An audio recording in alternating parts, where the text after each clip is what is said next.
Welcome to Creative Innovators with Gigi Johnson, and I am excited to bring to you great people from all over the world who are making changes, breaking things, and remaking them around various creative industries. So bring us your great innovators and we'll bring them to you here in the Creative Innovators Podcast.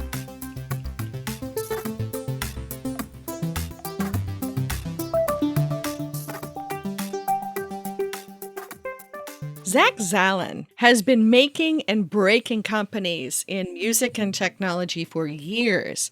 He shares with us in this interview how he got started in music and ended up at the Troubadour as general manager in his early 20s, and how he keeps looking at new ways to look at complex data environments while making great decisions and connected technologies for not just music, but other creative sectors.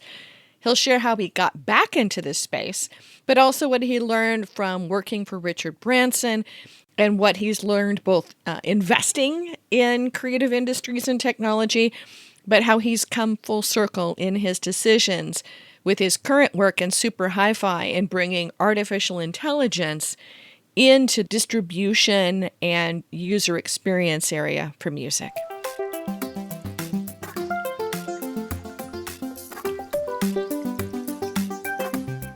Can I get you to get us started with getting the world into the guy who's going to end up at the Troubadour? Oh, wow. You're going back a long time. I'm going back, yeah. Well, when I moved to Los Angeles, I came out here with the hopes of being a performer. That's where it all started. I came out to go to music school. Oh, cool. And I think like many musicians at the time and now, I had to make a living doing something other than the thing I really wanted to make a living doing, which was playing music. So I'm going to stop you there. So playing what? guitar. Guitar. And you moved from where on the East Coast? I moved from New Jersey. That's where I Yay, grew up New originally. Jersey. So Yeah. were you playing in high school? Were you in a band? Were you creating on the side? Were you playing out as a kid? I played a lot when I was a kid. I played a number of instruments, but yeah, I played in bands. I played as much as I could. I jammed with everybody that I could. That's really just what I wanted to do. I loved playing the guitar. And so as soon as I was old enough to leave the house legally, I ran as far as I could from New Jersey. I found a great music school out in Los Angeles that was more performing oriented than just pure music theory. And I loved it. It was great. And that's what I wanted to do. But Well, I'm going to stop you before you get further there. Did your parents have a musical background? yeah, my parents, my whole family is in the performing arts of some sort. My sister was an actress. My aunt was an actress. My father was an off-Broadway producer in his younger career, and then as an attorney, primarily did music-oriented stuff. So he was a lawyer for a lot of bands in the 1980s, as an example, like Van Halen and Rush and U2 and lots of others. My mom was a professional dancer until she tore her hamstrings, and then produced off-Broadway shows. So my parents were very musically oriented, and I just obviously followed in my family's footsteps, at least initially. And they were thrilled about that. They were advising how you excel as a creator. Were they going, "Oh, don't take our lifestyle"?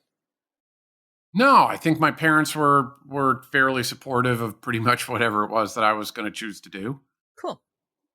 Yeah. So you found this great school out on the West Coast. Where did you go to? Yeah, so it's a school called Musicians Institute, which today is a 4-year university with all the credentials that are required for students who want to go to college there. Back then, it was a 1-year, more vocational program, but it was staffed by some of the best and most seasoned musicians in and around Los Angeles. So it was guys like Frank Gambale and lots of others who would dedicate their lives to playing, and they wanted to dedicate a good portion of time to teaching people who really wanted to learn more of the performance-oriented aspects of music. And it was fantastic. It was really, really small. It was in a small kind of, I guess in New York, you'd call it a brownstone, but out in Los Angeles, you'd probably just call it a small building on Hollywood Boulevard, like 5 small floors, a lot of practice rooms, a lot of interaction. It was incredibly creative. It was a great time to be there. It eventually grew to be a much larger facility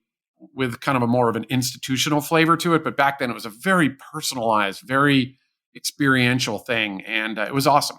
So did it help you get started with being with great creative people within a program that were your peers and collaborators? No, I don't think it necessarily did that. It just gave me a lot of exposure to other aspects of the music creation process that I hadn't had before. So So you spent a year then at MI and then did what? I started to work at a music store because there's no way to, unless you're really fortunate, unless you get a gig with the Chili Peppers, unless you get signed and end up being one of the rare real successes, it's hard to make a living playing music. And so you do anything that you possibly can to stay in and around that. So for me, it was working at a music store because that kept me close to the instruments and it kept me close to the musicians. And it's something that I actually really enjoyed. So I had the opportunity to sell guitars, but also to learn about the other instruments that were out there. I learned about pro recording. I learned about keyboards and microphones. And you get really close to a lot of the details that you don't think of when you're first starting to become a musician, whether it's the types of strings or cables that are on the market, even why one guitar case is better than another, why certain PAs are good for touring bands, why some are better for practice halls, how keyboards work, all the pieces and drums and basses and all these other things that I didn't really understand very well when I started there. And that was great because you're basically being paid to sit around instruments with other musicians for 8 to 10 hours a day. That's not actually such a bad gig. And I really enjoyed it. And I really enjoyed selling to musicians too, because I felt like with every guitar or keyboard that I was selling, it was like another dream that was possibly being unlocked. I think a lot of people get a rap that salespeople, and especially salespeople in music stores, are, it's not such a great gig. But I actually had totally the opposite experience. I thought it was amazing. I really loved it. You were still living in Hollywood at the time? I was living in Hollywood, and I was working. I worked at 3 different music stores, and I loved every one of them. Actually, it was a great experience. And then where did your journey go next? So that's what took me to the Troubadour. I had a close friend that had worked at a music store with me who ended up doing all the marketing for the Troubadour. And I was friends with her and became friendly with the general manager of the Troubadour. And I spent a lot of time there. And one of my bands, we got to play there quite often. And it just became a little bit of almost a home away from home. It's a legendary venue. It's been around since 1956. And at the time, which was kind of the early 90s, the music scene in Los Angeles was not that great. The grunge scene had really kind of taken over up in Seattle. And the Troubadour was one of those places that was really still dedicated to as authentic a music scene as could be had in LA. They were into the singer-songwriter thing. They were into a more interesting and eclectic set of music than I think a lot of the other venues were. And it just became a great place to hang out with friends. And so when my friend who was running marketing there left, she asked if I wanted to take that job on. And I'd never done anything like it before, but it felt like a natural extension of the things that I'd done working at a music store, which is just being around music, but being around a different aspect of it, which was the live component and helping artists to get a leg up, moving from, playing in their garages to ultimately, hopefully getting record deals. And it seemed like a great place to be able to do that. And so I took that job without even thinking twice. So, did you think at the time that was a be all end all, or did you think that was a stepping stone? Definitely not a be all end all. Originally I went there because I thought also it would be beneficial for my band that I Okay, thought, so let's stop. So you were playing out all this time, right? yeah, What were you doing musically? all kinds of stuff. Doing some session work, but mostly just playing with a band that I had for a few years. And we played all over the place. And we played the Troubadour a lot. And I thought, okay, this is a great opportunity to provide myself a leg up from the inside, but also to learn as much as I can about the way the system works so that I can provide us with a view into how to improve ourselves. But I will tell you that being at the Troubadour, starting just in marketing, which meant doing all the advertising that we needed, but I moved within probably a month into starting to book bands. And after a few months, starting to book headliner bands and really learning the system that way. And a couple of months later, basically getting the keys and becoming the general manager. I'll tell you that it was actually, in some ways, it was amazing because I got to experience some of the best artistry at its most nascent levels. The bands that were going to make it, that were just starting out, as well as some of the biggest bands in the world that would actually choose to play at the Troubadour. You'd have Jackson Browne or David Crosby just jumping up on stage and jamming. And the opportunity to do that was fantastic. But And you were like late 20s by this time? no, I was early 20s. Yeah, Early I was. 20 general manager in your early 20s. Yeah, well, the owner didn't care. As long as you knew what you were doing, you were fairly trustworthy. You didn't drink the bar out of the alcohol, and you could figure out how to make some money for the place. He was really supportive, and I obviously ticked the box on all of those. But I'll tell you, it was also dispiriting in a way. And it was dispiriting because I also saw some of the best artists that I think I had ever seen who couldn't get record deals. Yeah. And the flip side of that coin is I saw lots of bands that had years earlier been platinum selling bands that were playing for arenas that basically couldn't draw 100 people on a weekend. And that combination was really clarifying in a way. It was clarifying in that it didn't necessarily matter how good you were as an artist on both sides of it. And it didn't matter how big you got either, that it was very rare for a great artist to get signed. And it was also very rare for an artist that had gotten signed and made it towards the top to be able to stay there.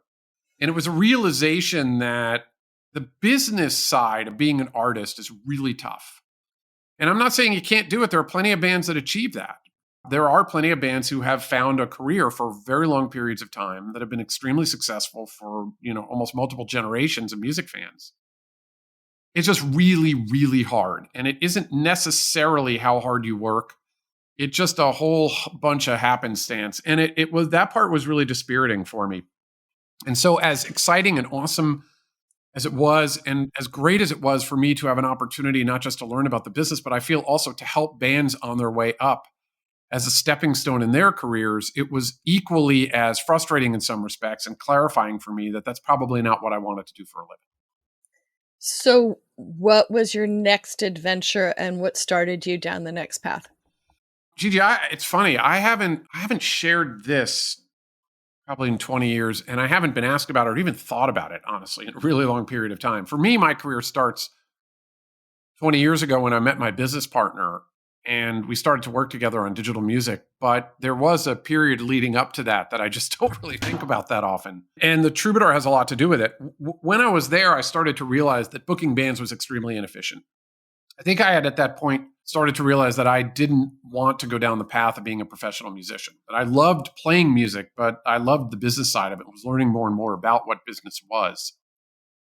And I realized that there was no data on which we were building our bookings. So, the way that it worked back then, I actually don't even know how it works today, but the way that it would work back then is you'd come into the office in the morning and you would have a pile of faxes that had come in that night, the night before or that morning from booking agents around the country who were basically offering up a band. And it was basically a sheet that described what the band was, who they were, what label they were on, what kind of pre-buys you would expect from the record label. And then they would basically be like, okay, what's your bid? What's your deal?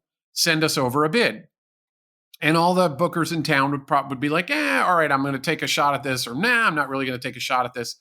And you'd write a dollar figure on the top, and then you'd write what you were going to charge for. Like, I'm going to recoup my security costs and some of the door costs and some of the bartender costs. And then I'm going to keep all the liquor, but you're going to have 80% of all the door after I recoup all these expenses. And you'd fax that back. And then if they bit, they'd send you a contract, you'd sign the contract, and then you'd have to market it, right? You'd make your deal with the radio station. You'd try and get the record label to buy as many tickets up front as you possibly could. And you'd put ads in the local paper, and back then it would be all kinds of things, LA Weekly and anywhere else you could. And you'd print up flyers and you'd hire people to go stick them in car windows, and you'd do anything that you possibly could, just hitting the ground. That was not really scientific. And the reality is that in a place like Los Angeles, what I realized was people did not go out just to see live music. They went out to see a band, a specific band. So if you bet wrong and you bought the wrong band, you could lose a lot of money. And you were betting on that band sometime in advance, too. Well in advance, months in advance, because you're trying to fill out your calendar as early as you can. And we had 7 days a week to fill out 4 bands a day, right? Yep. So that's 20 to 30 bands that you're trying to book every single week. And you need to do it as far in advance as you can, because that gives you the opportunity, A, to feel comfortable you booked, but B, to start early marketing on all these things. That's a pretty hard gig. And that's way before the era of social media where at least you have some digital detritus to look through. It might be pumped up, but you at least have something to take a look at, and Polestar data. But yeah. We had Pulsar. That's basically what we had. And you try and find data, but it just really wasn't out there. And so I had this idea one day. I don't know if you'd call it an epiphany.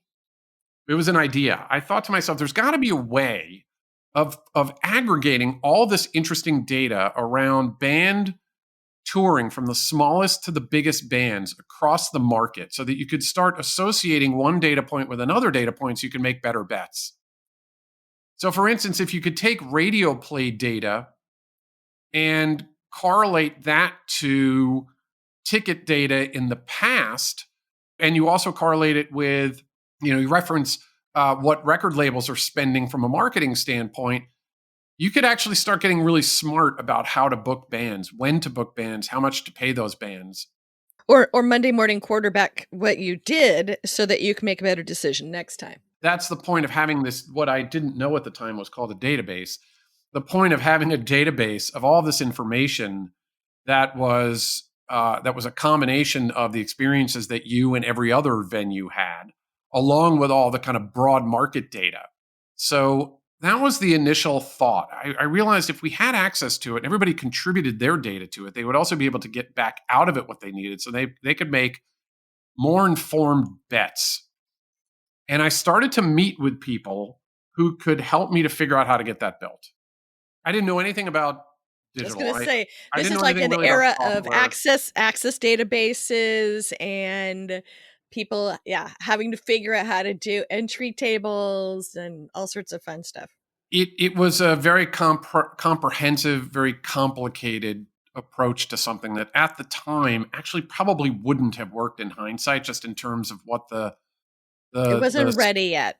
It wasn't ready. I don't know how we would have gotten those data feeds. I'm not sure people would have felt comfortable sharing their data. I don't really even know because I never got that far. What I found in all the research that I was doing at the time is there was this thing that was popping up called the internet, or at the time they called it the World Wide Web. Mm-hmm. There were no real web browsers at the time. This was before Netscape had really come out. We're basically aging both of us in this conversation, but yes, absolutely. And there was a guy in town that was building websites. There was one person in Los Angeles that knew how to build some websites. He had built some early examples. The first that I'm aware of was called Megadeth Arizona, that Capitol Records had actually funded him to build. It was a guy named Charles Como. And Charles Como was the guy who could build a website. Nobody even needed a website because they didn't know what it was, but it was kind of like a replacement for a CD-ROM. CD-ROMs were pretty popular at the time with artists, and so a few record labels were sort of interested in this. And it was recommended that I talk to this guy, Charles Como. So I went to his house in the Hollywood Hills, and he had something called a T1 connection line, which was really fast at the time. Everybody else was dialing up to AOL with 14.4 modems, and this thing was like 100 times faster. And he explained how the World Wide Web worked and how it was going to work and what some of the promises of the World Wide Web were. And so I hired him to build the Troubadour, a website, purely for the purposes of us being able to start what I thought would be a path towards having that database of all this information. And I thought if we started to put ourselves online and get ourselves comfortable with this website thing, that it would give us some of the tools, the muscles that we needed intellectually to be able to kind of make the next step.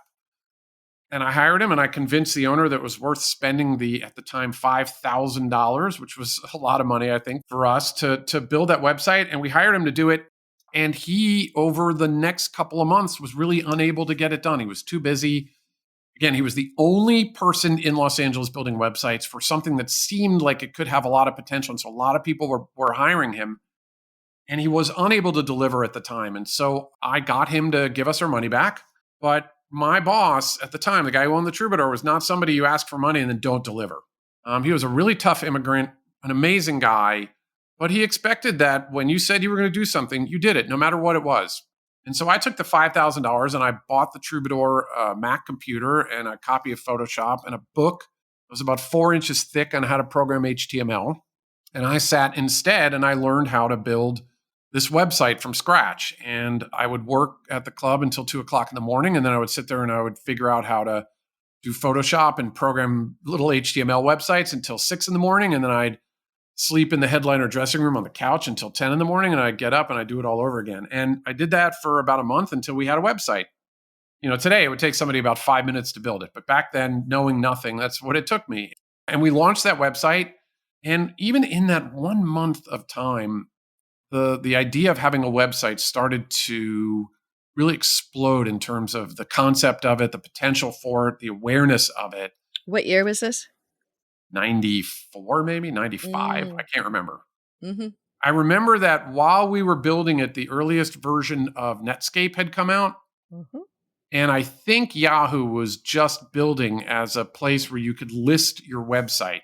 So whatever year Yahoo launched, when it was a Stanford University web tool, that's when I was doing it. Wow. And very quickly, people in the music industry started to notice that I had built this thing and started to ask if I would be interested in building them a website. And that kind of one thing led to another. And suddenly it was a local radio station, KSCA, which at the time was the kind of biggest AAA, most influential AAA radio station in America. They wanted it. And there was a record label under the Capitol imprint called World Domination Records.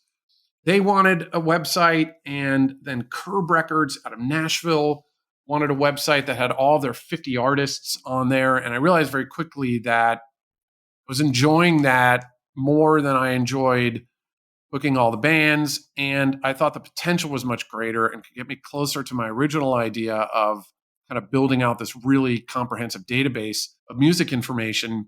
And so I left the Troubadour and set up a company to do just that. And that was actually my first foray, my real foray into what I do now and what I have been doing for the past 25 years. Which is starting great ideas and seeing if you can get them going peripheral or in the middle of music. It is. It's about building digital products with music at the heart of it. And although I'll tell you in a few minutes that it certainly expanded well beyond that, my passion has been the connection, the intersection of music and new technology. That's really, it's like when I left the Troubadour and I started this company of my own, I knew that's what I really wanted to do. It's like when I'd heard sometime in the past that Mojo is the intersection of what you love doing and what you're good at doing. And I felt at that time when I left that I had found that moment of mojo that I just really hadn't ever felt before. But it was all that. It was being at the Troubadour. It was that moment of time. It was this sudden desire to kind of build something that had a root, a foundation in technology, but still rooted in my love of music and things related to music that kind of led me there. Well, let me add one more thing to the story you've just told, which is that you're willing to step off of curbs and cliffs, right?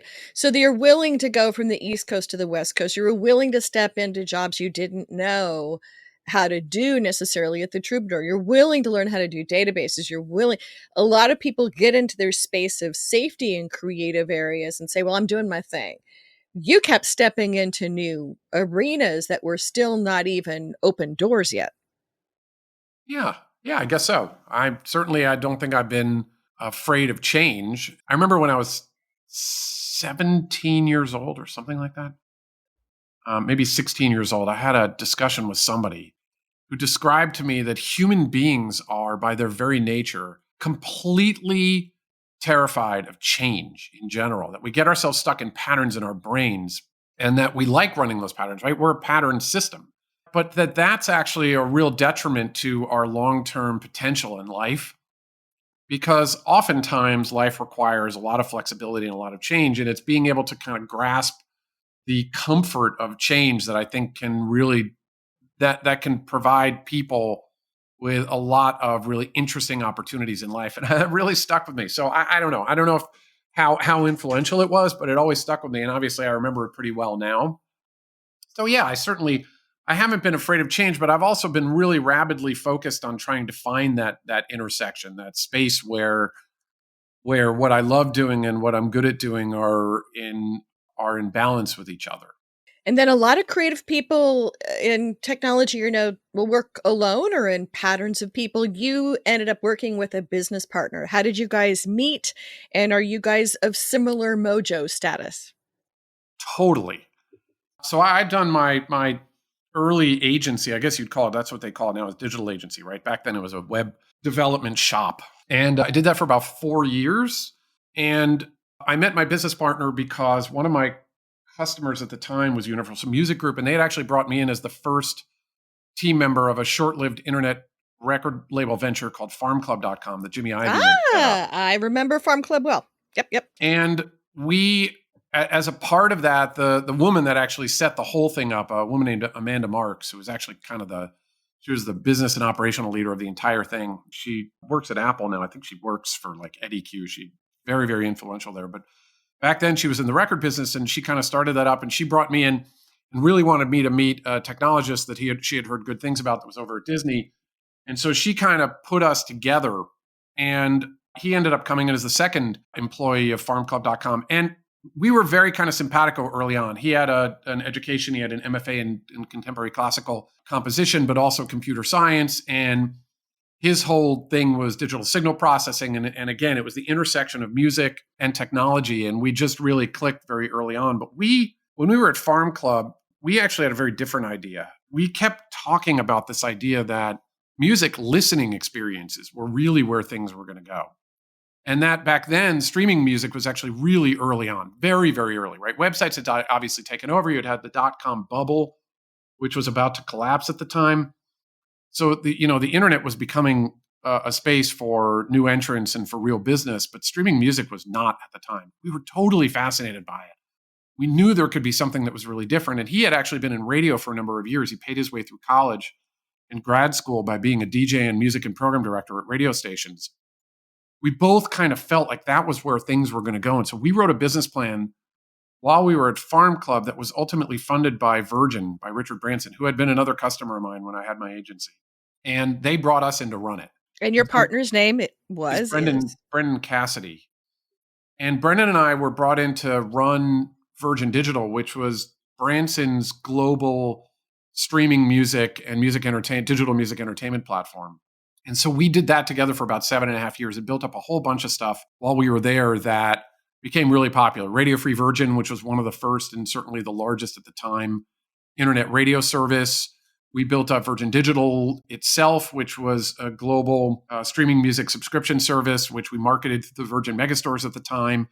It was a lot of fun, and we learned a tremendous amount and built a lot of very early, pretty advanced streaming technology and music listening experiences that we felt were, at least for the time, were kind of the best of breed. And we had the Virgin brand to be able to play with to do it, which was super helpful. And a brand that was willing to be played with. For a lot of folks, they bolted a digital thing onto the side of a company, and then it was an experiment space where Virgin was willing to kind of step up into bigger spaces for it. Yeah. The other thing about Virgin that's great is, Branson's method for building companies is pretty unique. He is totally unterrified of trying almost anything. I think at the time he had 320 businesses around the world. I mean, most of them were kind of small, but he would try anything. So as an example, he had a motorcycle service for getting people to and from Heathrow in London, because they would be able to split lanes and cut through traffic on the freeway and get you to Heathrow in like a third of the time. And he put a lot of money into that. So you had a bunch of Virgin motorcycles riding people around throughout London and out to the airport. But, if you think about it, there's two things that are completely insane about it. First off is when you go to the airport, you usually have lots of luggage. How do you carry your luggage on a motorcycle? And the second thing is that in London, it rains all the time. Yeah. So how are you going to stop people from getting wet? But he didn't care. He was undaunted. He was like, nope, this is great. It cuts time. We're going to try it and see what happens. Well, it failed pretty quickly, but it was super cool. And he's the kind of guy that's willing to take a risk on those things because his theory is you know what? I'm going to learn something. Yep. Maybe I'll learn that you need to put a cart in the back for the suitcase. Maybe I'll learn that I have to provide rain gear for the people that are on the back, or maybe I'll learn that it's just a bad idea, but I'm not going to learn it's a bad idea without actually trying it. And so you get a chance to essentially apprentice your brain to that environment. Yes. Virgin is like business school for pure entrepreneurs. He'll give you money, not that much. He'll give you the brand. You can kind of play with it almost any way that you want. And he'll give you a shot at success. And if you're able to break through, he'll give you more. It's like branded venture capital, but with a lot of kind of operational capabilities offered as a part of it. So, finance and HR and other operational stuff that you could kind of share with some of the other companies in the Virgin Group, and it was fantastic.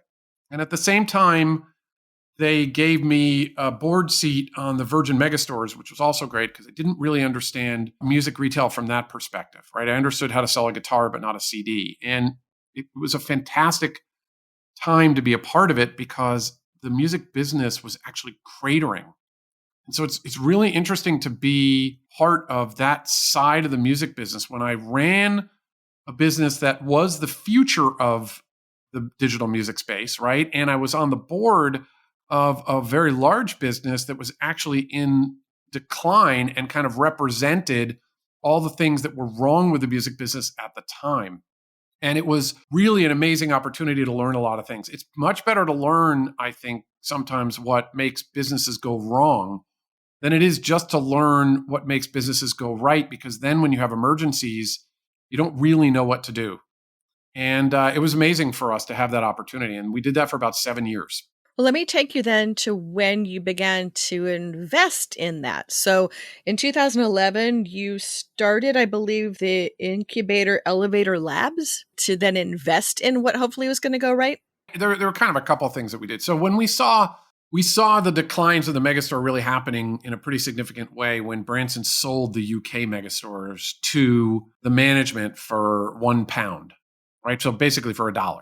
Yep. And he threw $100 million in with it. And the one thing he said was take the Virgin brand off the stores. And effectively, he was throwing in the towel. He was saying, I know it's going to fail. I don't want it to fail with a Virgin brand on it. And he was willing to spend £100 million to get out from under that. Now, in America, the megastores were still quite profitable. So we had moved from CDs to DVDs and games. We had broadened the assortment.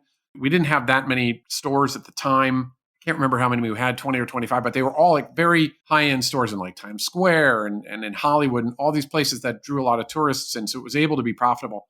But we saw the writing on the wall. We really knew what was about to happen. And so we handed the keys back to Branson and we set up a digital agency to start doing for other companies what we had learned how to do for Virgin over that 7-year period of time, primarily focusing on music. And so when we set up our own shop, we ended up building out all of the consumer platforms for CBS Radio, as an example, which at the time was the largest radio company in America. We built AOL Radio and Yahoo Launchcast. We were hired by Cricket Wireless, which ultimately was acquired by AT&T. We were hired by them to design, develop, and operate something called Move Music, which was one of the first subscription music services in the States. We had about 3.5 million paying subscribers on that platform. And so we were able to very rapidly grow our agency to a pretty significant size just by focusing on digital music experiences. Move was incredibly cutting edge at the time to have a mobile first platform for listening to music. And it was a very early business model on music on mobile phones. It was, and it was also strategically very smart for Cricket because it wasn't about necessarily building the number of customers. It was about improving their average revenue per customer and lowering the churn of their customers, which were all low-income customers that were paying by the month, basically in cash. Mm-hmm. And it was great for the customer and it was great for Cricket. I think the total aggregate value of that was about $350 million a year to Cricket if you looked at churn reduction and average revenue per user increases. So it was great. And for us, it was great because we got to build this really innovative music service that consumers loved. So we got to do a lot of that. And ultimately, we grew our agency by expanding outside of digital music. So digital music was the thing we were most passionate about, but we were pretty good at building digital transformation. And so we ended up building out all of National Geographic's mobile apps. We built apps for consumer financial platforms like Experian and Citibank. We built something for Ticketmaster, all the sports platforms for Madison Square Garden and the Knicks and the Rangers. Johnson & Johnson's global diabetes platform management app for consumers. So we built all these really big platforms. And as a part of that, on the side, we raised a $20 million venture fund to start investing in some of these ideas that we had. And so that when you talk about Elevator Labs, that was really our investment vehicle at the time that we got to kind of build and play with while we were building up all of these services that paid the bills. And this was, from my recollection, also a time where there wasn't necessarily a lot of Los Angeles-based investment money. Very little at the time, right? This was pre-Google, pre-Facebook coming down here. It was pre-Snapchat, obviously, launching. So it was an interesting experience for us. And we We did, not to kind of confuse the conversation, but we ended up doing a lot of work with the mayor's office under Mayor Villaraigosa, and we partnered up with a whole bunch of entrepreneurs locally in Los Angeles to try and figure out if there was anything that we could do to bring attention to the fact that LA is actually a pretty robust center of innovation. Hmm. And we had a lot of fun doing that. But yeah, we built quite a considerable number of companies and a very considerable number of digital transformation projects right here out of Los Angeles.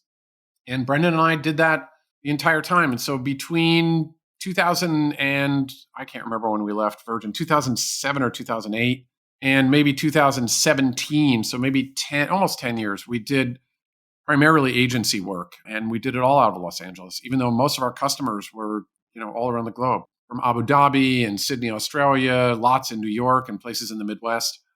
Very, very few in Los Angeles, but we did all the work here.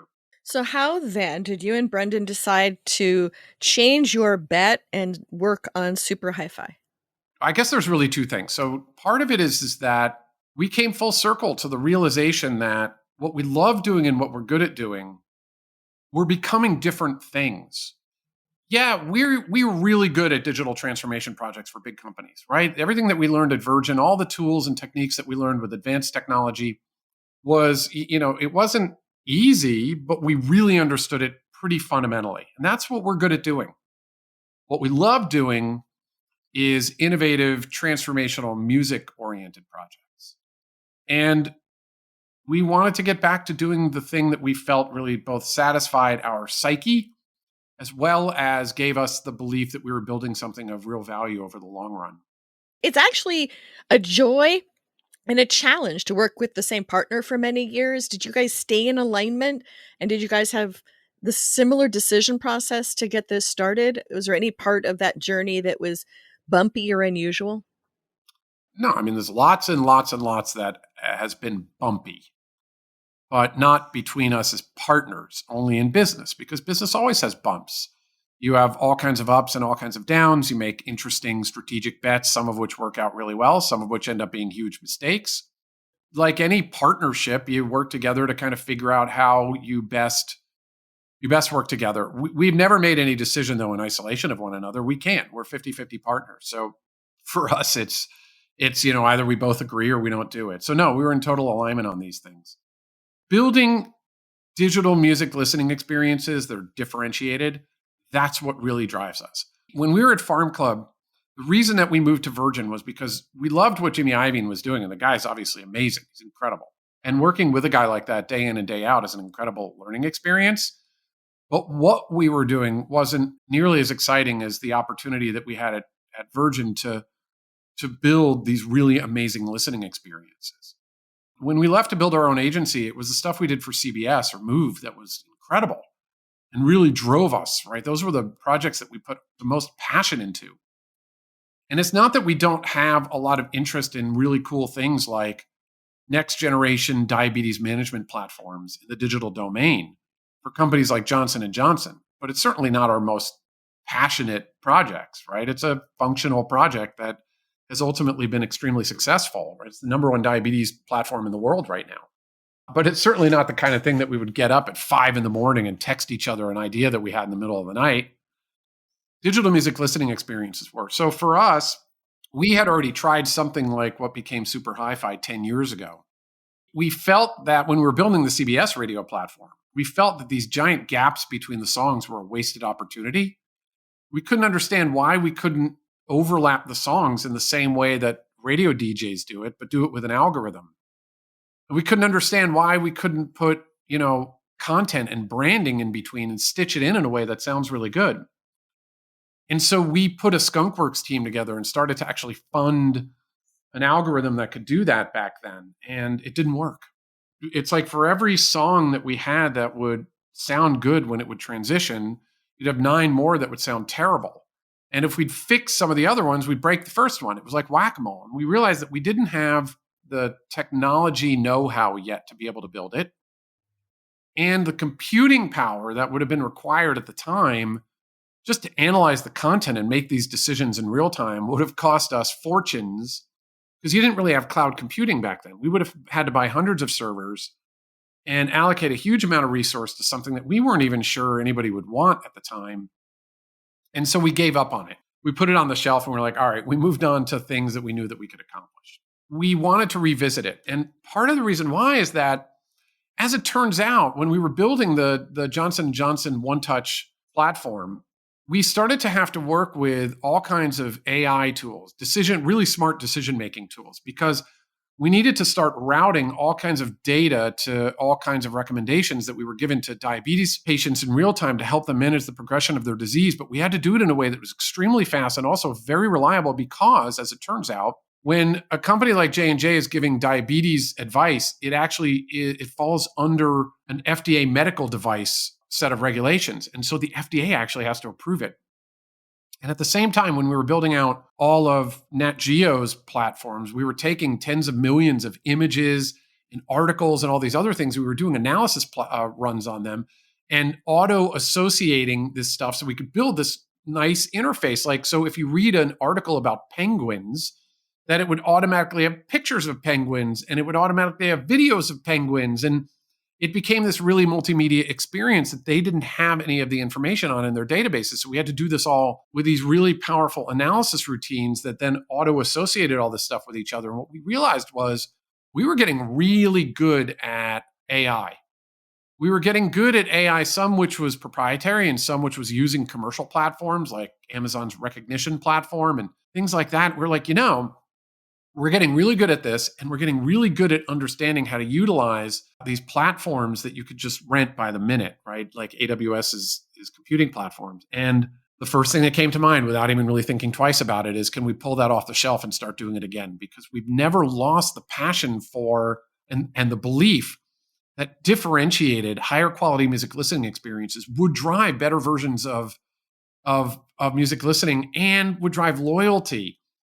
And what we realized is that as digital music services, which all sound the same, by the way, they're all commodities, as more and more listening is happening on smart speakers with no visual interfaces at all, the only thing a digital music service has to be able to provide their experience to consumers is the sound coming out of the speaker.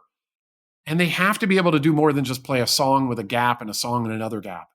They have to start bringing experiences to life more like broadcast radio, terrestrial radio services do. But they have to do it personalized and at scale the way streaming media services do. So that it's also sitting and engaging with families and individuals to know a lot more about them than your average streaming service would. In a way, yes. But there's no daylight between what we do today and what we thought of doing 10 or 11 years ago. The only difference between it is that we had the capacity to actually build it. The idea in our head is exactly the same. Like when we started to actually invest in it this time, we didn't have to sit there and map anything out. We did no scoping. We didn't do any product definition. We just started building it because we had described it to ourselves 10, 11 years earlier. The difference is that this time we knew what technology to use. The technology was available to us, or where it wasn't available, we knew how to build it. The computing platforms were there for us, and the business of streaming music had grown to be profitable. And it just, 10 years ago, if we had done it, it wouldn't have worked. This time we did it and it worked. And that's really the fundamental thing. And so we decided to take all the energy that we had created, all the capabilities that we created around the digital music products that we had built. We took all the knowledge that we had of what worked and didn't work in investing in new platforms with our fund that we had raised. And we took all the knowledge of how to build digital products that really make a difference with consumers that we had built over the years of kind of creating all these global top tier products for Fortune 500 companies. And we put it all into our own platform called Super Hi-Fi and pivoted our way from being a digital agency to exclusively doing Super Hi-Fi as a platform for customers. What's the type of customer that you're deeply seeking right now? Our customer is purely any kind of listening experience provider, primarily music. So anybody who creates music experiences and delivers them to their listeners, they are our future customer because our technology gives them the capability to create immediate differences in how good something sounds, in presenting listening experiences on a stage, on a spotlight, if you will, rather than just discrete music files playing with gaps after each other.